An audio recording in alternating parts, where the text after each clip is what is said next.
સમાચારમાં આપ સૌનું હાર્દિક સ્વાગત છે। વડોદરા તરસાલી બાયપાસ રોડ પર આવેલા અક્ષર વિન્ટેજ સોસાયટીમાં શ્રી ગણેશ ઉત્સવ નિમિત્તે આજરોજ શ્રી ચિરાગભાઈ ત્રિવેદી દ્વારા ભવ્ય અન્નકૂટનું આયોજન કરવામાં આવ્યું હતું, જેમાં સોસાયટીના રહીશો તેમજ અનેક ભાવિક ભક્તોએ સાથે મળી ભાવિક ભક્તોએ લાહવો લીધો હતો। ચિરાગભાઈ ત્રિવેદીના ઘરે અન્નકૂટનો પ્રોગ્રામ રાખવામાં આવ્યો હતો તેમજ ભાવિક ભક્તોએ લાહવો લીધો હતો। શ્રી ગણેશ આજ રોજ શ્રી ગણેશ યુવક મંડળ વિશાલનગર તરસાલી દ્વારા ત્રીજા વર્ષનું ગણપતિ બાપાની સ્થાપના કરી હતી। આજના નિમિત્તે કથા અને 56 ભોગનો પ્રોગ્રામ રાખેલો છે।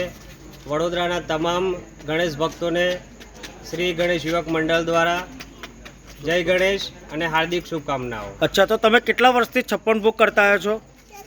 છેલ્લા 20 વર્ષથી કરીએ છીએ અને વચ્ચે ગેપ પાડ્યા પછી આ ત્રીજું વર્ષ છે અમારું।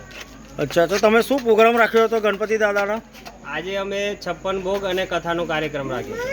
અચ્છા, અને આવતીકાલે 7મા દિવસે વિસર્જન કરવાના છે ગણપતિ બાપા। તમારું નામ શું છે? કેતનસિંહ પગી, ગ્રુપ પ્રમુખ તરસાલી।